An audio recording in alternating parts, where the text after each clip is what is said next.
In the name of God, most merciful, ever merciful, and may God's peace and blessings be upon His holy Prophet Muhammad and the purified members of his household and progeny. Allahumma salli ala Muhammad wa ali Muhammad. Brothers and sisters, Assalamu alaikum wa rahmatullahi wa barakatuh. So after this brief hiatus from these lectures, we're back continuing where we left off right after the attributes of Allah subhanahu wa ta'ala. So lesson 12 is called exploring or studying the factors of deviance or deviation. So once the author has established the proofs for Allah subhanahu wa ta'ala, and we started talking about the attributes of Allah subhanahu wa ta'ala, he's basically asking a question. If everything is as logical, and if the proofs and arguments for the existence of Allah subhanahu wa ta'ala are so clear, so solid, then why is it that people still end up not believing in Allah subhanahu wa ta'ala? So this lesson, along with maybe a couple more lessons afterwards, are really about trying to answer that question. So today we start with a number of these factors. That's what he means by factors, reasons that lead people to not believe in the existence of Allah subhanahu wa ta'ala. And then he'll explore more of these in the next couple of lessons. So the lesson is made up of an introduction, and then the author focuses on three specific categories of factors leading to disbelief and not believing in Allah subhanahu wa ta'ala. Those are the ones that he talks about. And then finally, a very small section about some of the ways that we can address these. So we'll talk about those given the time that we have. So first of all, he connects this lesson back to right at the beginning of the book when he said that there are two types of worldviews. And we talked about the importance of worldviews and how all of our actions stem from our worldview. And we had said at that point there are two types of worldviews. There's the theistic, religious, divine, basically a worldview that has God in its center because it rests on the principle that God exists. And therefore you must live your life accordingly. And the other worldview that he referred to as the material or materialistic worldview, and that one does not have God. And therefore you can live your life in a completely different way. And so the question of God, and we talked about this at length, so we won't spend too much time on it, becomes the central question of the worldview topic. So before I get into the details of a worldview, I have to resolve this question first. Does God exist for me or not? If he does, that dictates a whole path in terms of worldview. If he doesn't, that dictates a completely different path. So as we said, previous few lessons ago, we established the existence of God. And as part of this course, we established it through two big proofs. The first one being the proof of the necessary being, and the other one being the proof from design. And we said what are the pros and cons of each, so we won't go back into those. From there, we wanted to understand, once that we proved the existence of God, we wanted to understand what kind of God is it. And that opened the door to the discussion about the attributes of Allah subhanahu wa ta'ala, and we're not done with those. So this is kind of in between a bracket. We need to answer this question, given everything we said, how come people still don't believe in the existence of God and everything that ensues? And then he's going to go back to the remaining attributes, the important attributes, including the oneness of Allah subhanahu wa ta'ala, and including the attributes or the topic in general of divine justice, which has the two big parts of it, which is how do we explain that Allah subhanahu wa ta'ala allows this kind of world to exist, given that he has justice, that he has mercy, that he is the God that he is. How come we see evil in the world? That's one half of the big discussion about divine justice as it pertains to us and the commoners. It's a very complex topic, but the majority of people are interested in two topics. So those are the ones addressed in this book. The first one having to do with the problem of evil in the world. The second one having to do with free will and determinism and so on and so forth. That's the second topic. So those will come when we talk about divine justice which is shortly, inshallah, in a few lessons. And we also, the author reminds us that he made a distinction between attributes of essence and attributes of action, as well as positive attributes and negative attributes. So this is kind of a quick recap, and then we jump into the topic. So if we look at the history of humanity, something we said right from the beginning is that humanity has always believed in God. So we're not going to spend more time on that part. The part that we went unsaid when we talked about that is, in parallel to that belief, there have always been groups in humanity who do not believe in God. You can call them whatever you want, atheists, unbelievers, disbelievers. Those people have also always existed in history. So sometimes people say atheism is a new thing, or non-religiousness or irreligiousness it's not a new thing. It has so long as there have been human beings, they have had belief in God, and groups of them have not had belief in God. This goes without saying. Except that, and he doesn't spend too much time on this, but he does mention it in passing, and for us it's important to keep in mind. There was a turning point that happened. We don't know what the history of humanity looked like 100,000 years ago, okay? What we do know is for the past, let's say, 10, 12,000 years ago, we have a pretty good idea. And we know that we can definitely say, since the 18th century and the incidents that took place in Europe, and until now, we're in a completely different phase. The idea of not believing in God, the disbelief in God, atheism, started in a different path, with a lot more vigor, with a lot more arguments, with a lot more energy, let's say, in Western and European society initially, and then this started spreading to the rest of the world since the 18th century, and this has been steadily on the increase since then. So there's definitely something that happened there. Okay, and this is not a lesson of history, and this deserves a really good lengthy discussion on all the factors that led to it. Today's course will touch on a couple of these very, very quickly, but there are some slightly more extensive studies Islamically about this topic, and I would recommend even non-Islamic studies more to understand the history of what made the modern world what it is today. If we understand those developments, we understand why there's now a reactionary movement against anything that is belief in God and religion and so on and so forth. So there was a turning point at the 18th century, starting with two components happening at the same time. One of them is geographically located in Europe, the other one ideologically, starting within Christianity. That was the beginning. But then this started spreading very quickly to, one, geographically, the rest of the world.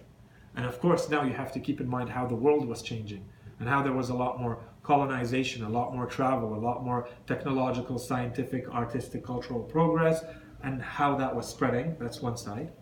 And then the other side is Christianity. So while it was limited to Christianity, to that one specific faith, people who heard this started generalizing this to their own faiths as well.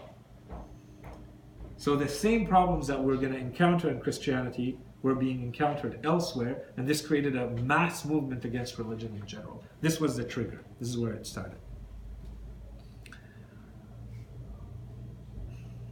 I'm not going to talk too much more about the first point here, but the second one ties with Marxism.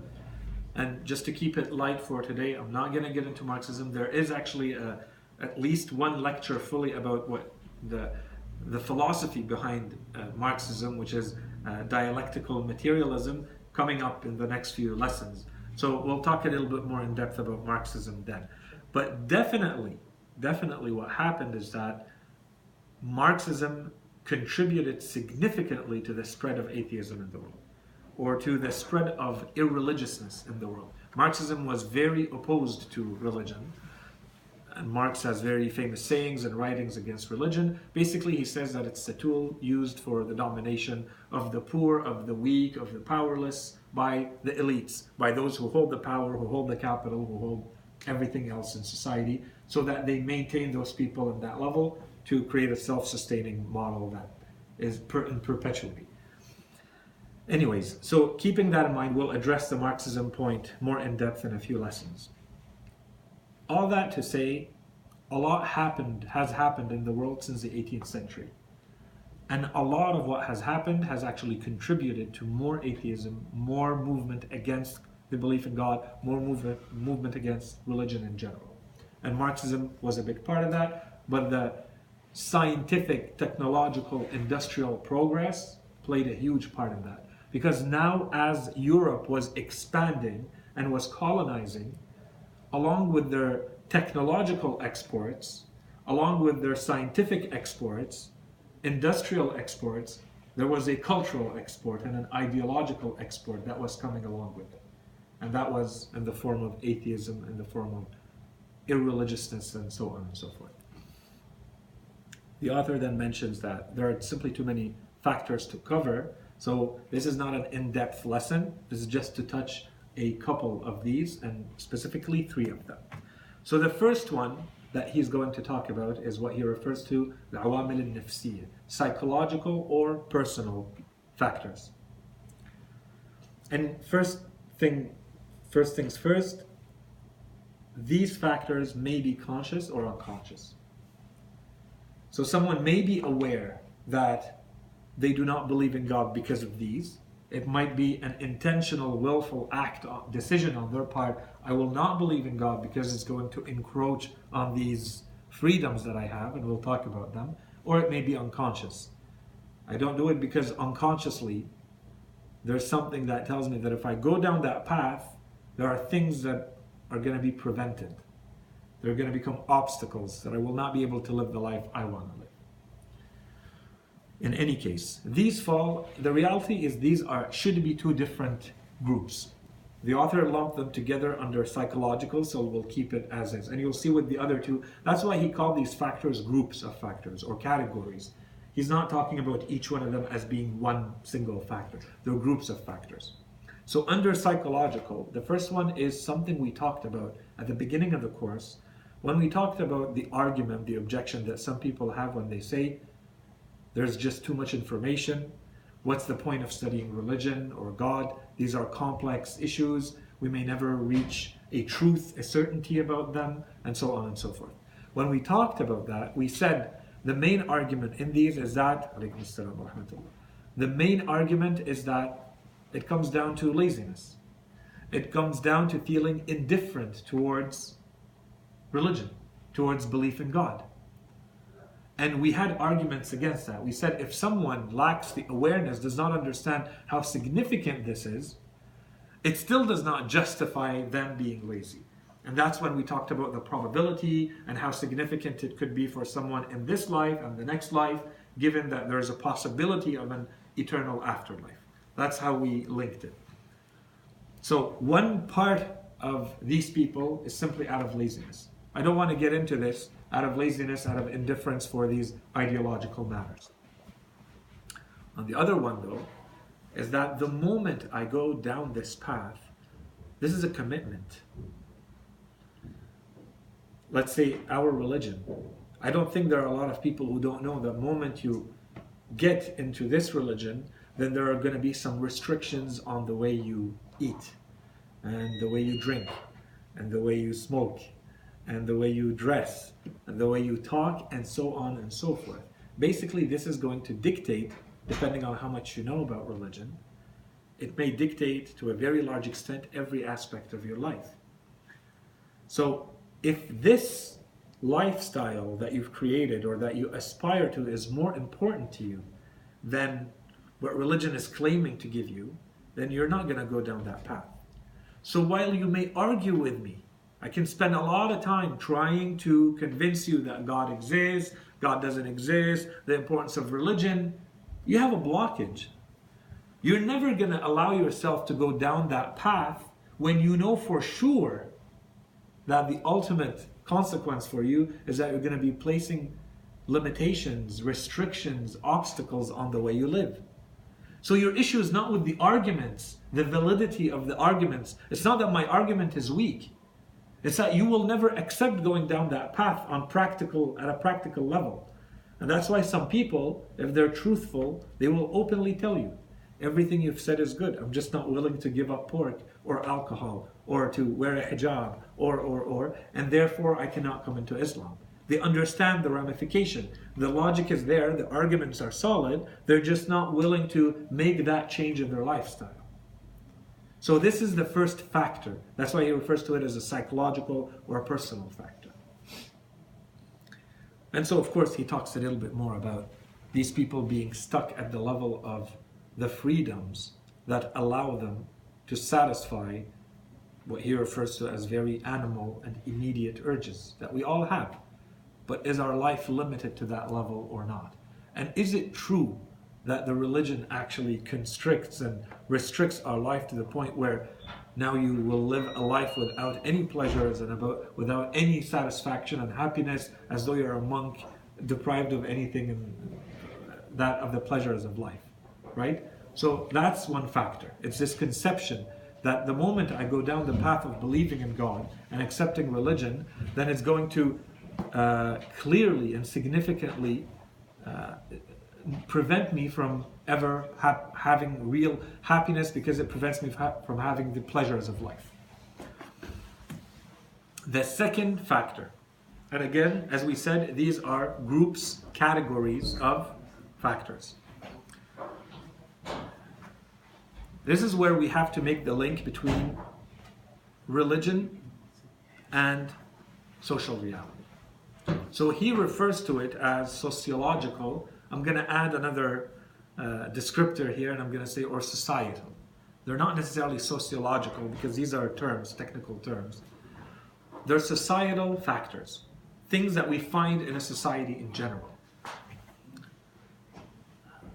The first thing, the first issue that we run into is that there are people who, when they live in society, they start making connections between religion and the social reality they're going through.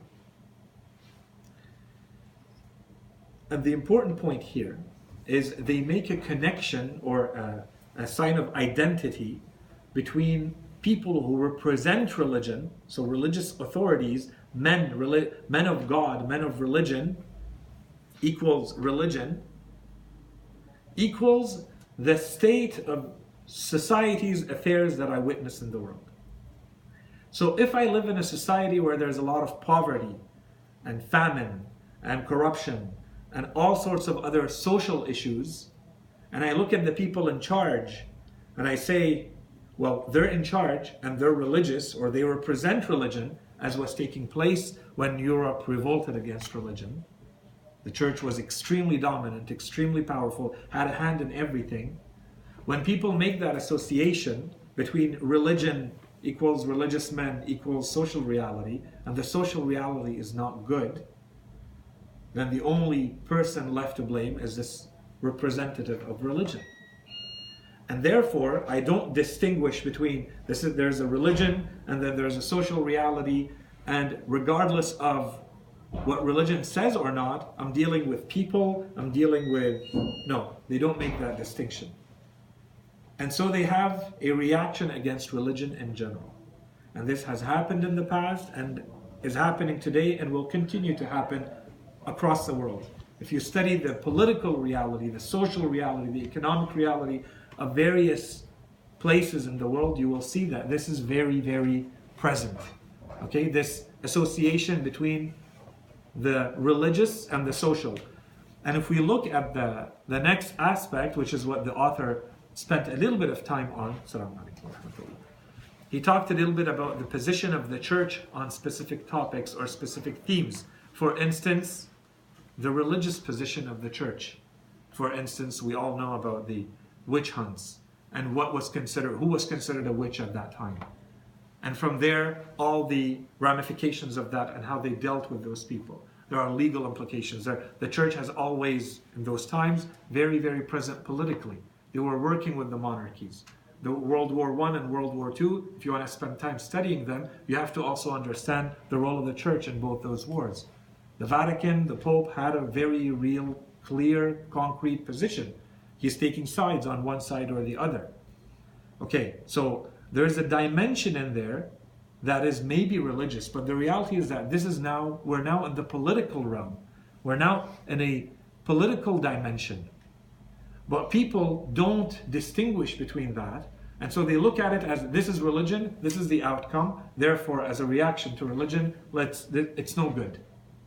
The social reality shows us that those in power, when they are religious, it doesn't lead to anything good. Let's just dump religion altogether. Okay, so that's the second factor, or second group of factors leading to what he's referring to as deviation.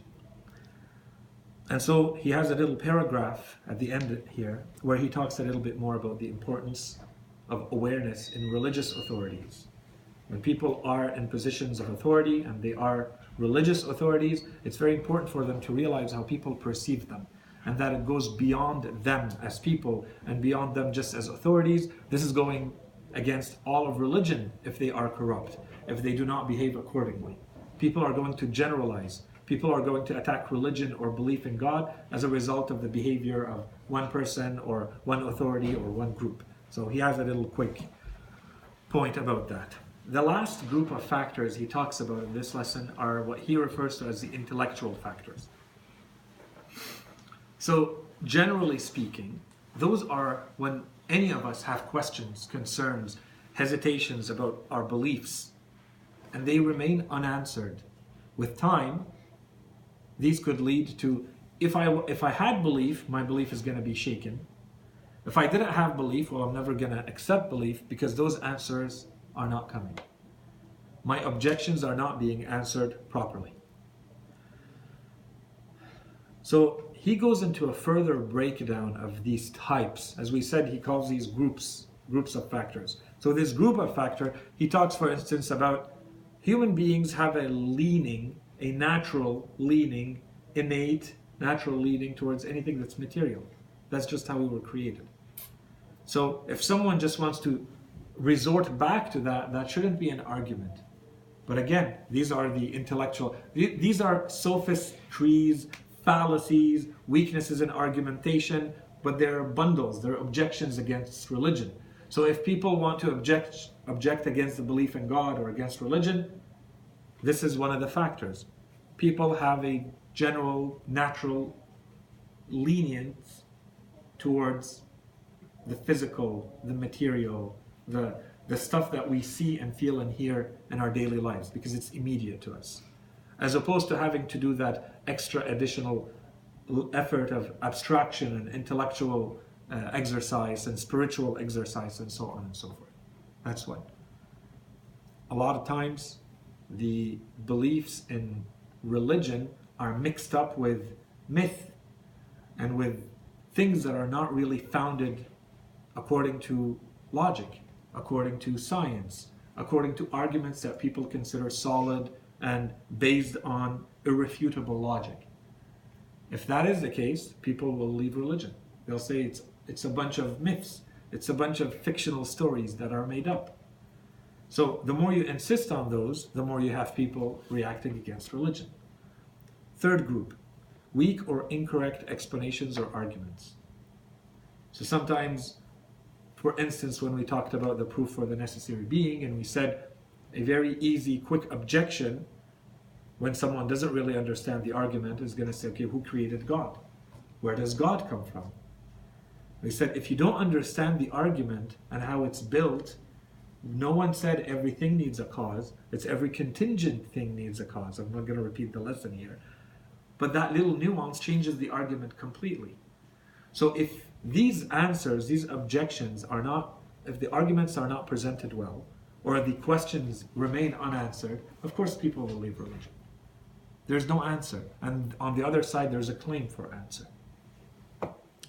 Divine justice, I think I talked a little bit about it. There are very complex, and in today's world, very, very significant, very important issues that need to be addressed in divine justice.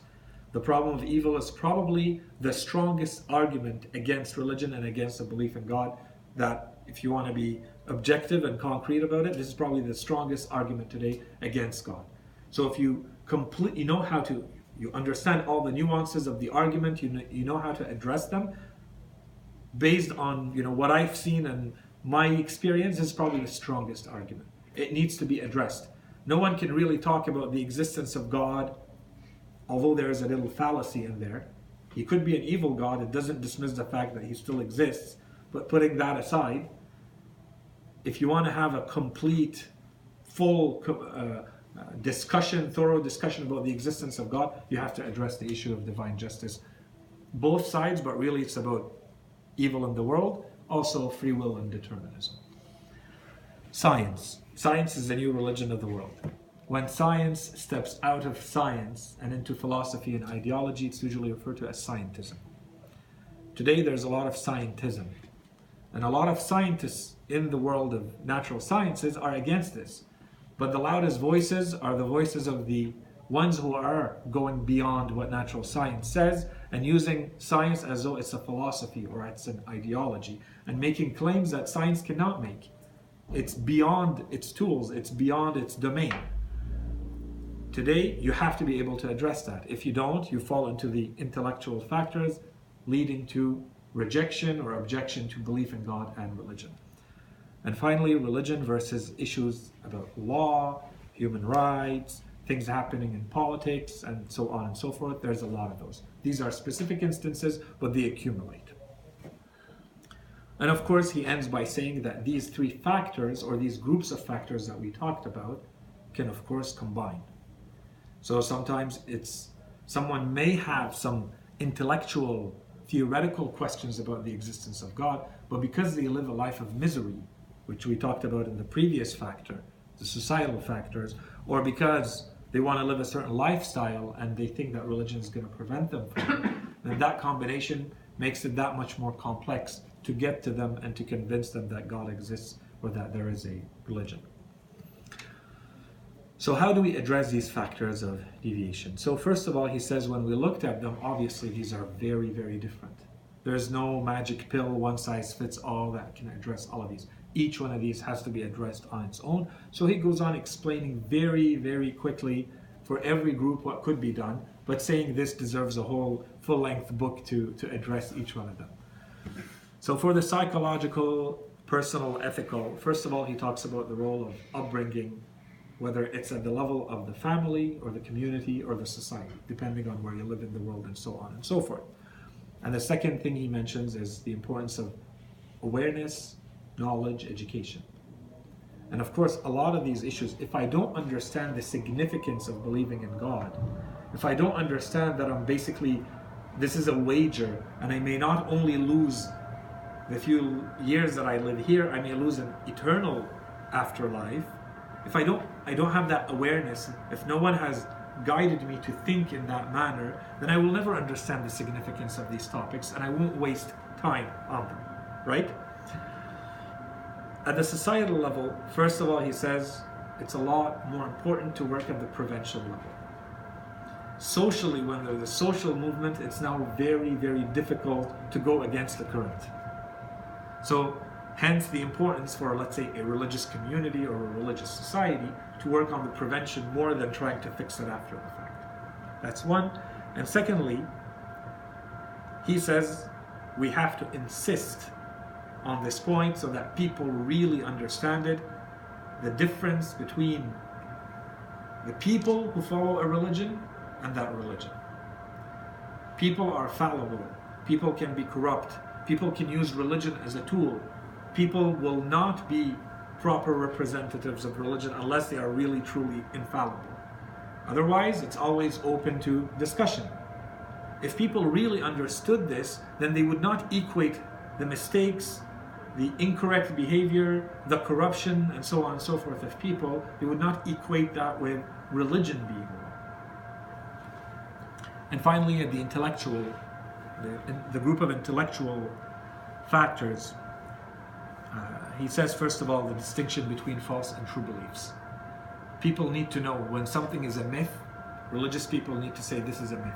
This is not a true belief. So that things that are myth, things that are fictional, made up stories, cultural elements, pagan elements that have been introduced, and that exists in every single society of the world. Religion is alive and dynamic, and what happens in the society comes in, goes out. It's always a dynamic relationship. This is the role of scholars, to come in and filter things out and say, This was an innovation. This was introduced, 6 centuries down the path. This was not part of our initial religion, and so on and so forth. This is very important. Otherwise, people start, groups of people, there are people who love this. Humans by their nature love this, but the more intellectual you become, the more you react to anything that's fictional or stories that are made up or myth, and so on and so forth.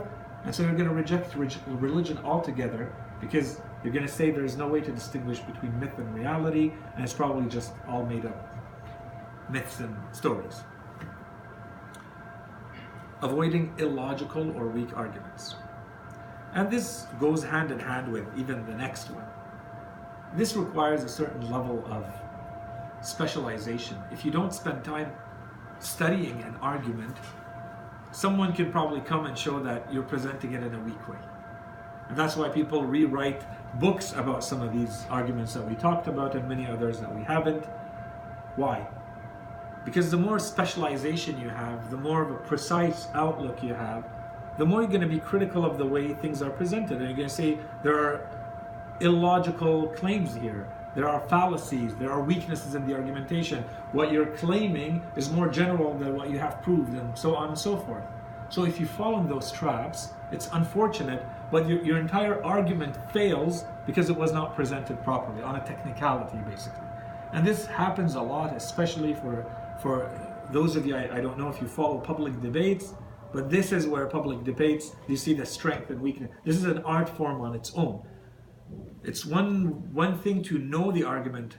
It's another one to proactively guess where your speaker, the other speaker, your opponent is going to come back with, and where in the argument they're going to attack. Or are they just going to dismiss it and turn to the page towards something else, and that's where you know that your argument was that strong they couldn't even address it directly, and so on and so forth. But someone else might. And so this is where you start seeing, and that's the last point, the argument may be very solid on its own, but I'm weak. I'm unable to present it properly.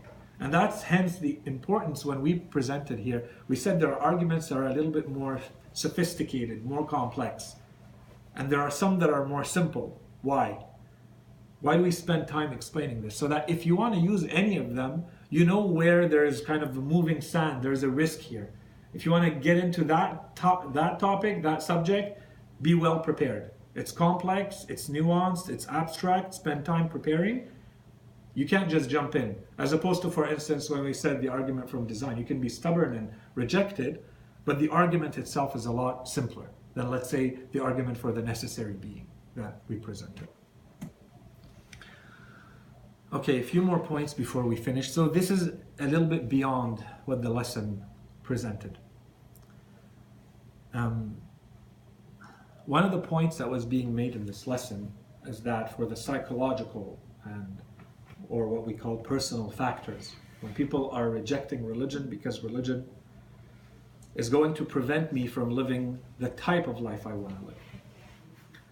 So in addition to one point that was not made in the book, I just mentioned it quickly when we talked about, which is, first it needs to be shown how religion actually prevents you from living a life that has pleasures and happiness and so on and so forth. That's one counter argument. The second one is more kind of a heads up, something to keep in mind. Over the past couple of decades, the atheist thinkers have spent a lot of time, and a lot of books are being written about this specific topic. There's something implied in what I just said. When I said religion or belief in God is going to prevent me from living the type of life I want to live. Therefore, I reject it, consciously or unconsciously. Okay? But I reject it. What's implied in this is that an atheist is going to live an immoral life or amoral life that has no ethics, that has no morality, that has none of these principles that, generally speaking, all human beings agree on. So there's a lot of work being done now by atheist thinkers to create a morality, a moral system, an ethical system for atheists. A code of action, a praxis for people who do not believe in God. And there are books, like if you read, for instance, a very short introduction to atheism, So you would expect the book to be really about the arguments of atheists and so on and so forth. I would say the main point of the book is the author is trying to show that atheists are as moral and ethical as anyone else. Okay, so that's an important point. Anyone who wants to go here into that topic needs to keep that in mind. And I would say very quickly, and this is not time to get into moral philosophy about this, very quickly I would say the issue is not whether they live an ethical life or not. Because usually the only thing we can see as human beings is your external, outward behavior. The issue is not that your behavior is good or not. The issue is this actually consistent? Is it contradictory? Or are you consistent with yourself when you're good? When you don't cheat, when you don't lie, when you don't kill? Why are you doing that? Or why are you not doing that? So what's the moral foundation for what you're doing? This is the issue. And if you're saying just because, you do it out of principle, then that opens the door to how many human beings usually live out of principle. Maybe 1%. You do it only because it's the right thing to do. You get there's no harm and no benefit. How many human beings behave, except for things that are instinctive, natural, automatic in human beings? Okay, I eat something, it tastes good, I keep eating it. This is at the animal level. But at the human level, if there's absolutely no benefit and there's absolutely no harm to something, how would a human being, generally speaking, how would they behave? If there is zero benefit and zero harm. And this opens the door to morality and ethical behavior, and to what extent can we talk about a moral system when there's absolutely zero belief in an afterlife, and so on and so forth. Okay, so that's one thing to keep in mind, especially for those of you interested in this topic of atheism and studying that. There's a huge movement right now in the circles of atheist scholars and thinkers about introducing a moral life, a moral code, and saying that this is consistent with atheism or disbelief in an afterlife, and so on and so forth. The second group of societal factors, maybe there was, I think, not enough insistence in the lesson. It was not even mentioned. Economy. Economy is a huge part of the world today. And the more you understand how the world works, the more you understand it's basically, at a certain level, it's all economics. So you need to address anything related to economy and its impacts on society if you're looking at the societal factors of belief and disbelief. And the second point is representatives of religion. The author, the way he talked, he put a lot of emphasis on the religious authorities. People who I think anyone would call, men of God. People who have actually dedicated their lives to being religious scholars. And that's true, absolutely. If you see someone who's supposed to be a representative of religion, and then you see them acting in a corrupt way, for instance, you would attack them, and in certain situations you would also attack that religion. Okay. The problem I want to add here is, for us, for people who live in a minority situation, we're all under the radar. All of us are representatives of our religion. Not just the imam of the mosque or the priest in the church.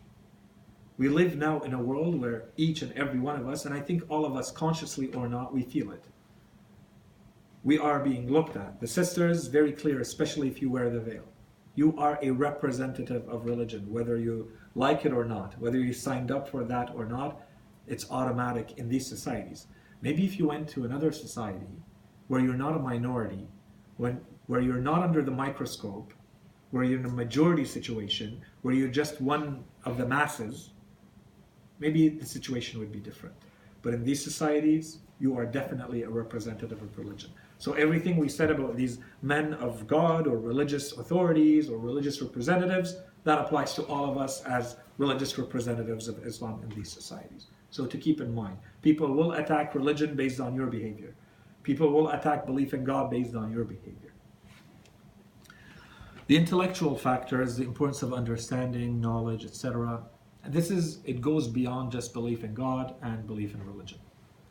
I think here the only thing I wanted to add is no matter who you are and how much knowledge you have, there will be times when, if the questions, the objections you hear are strong enough, they will cause doubt.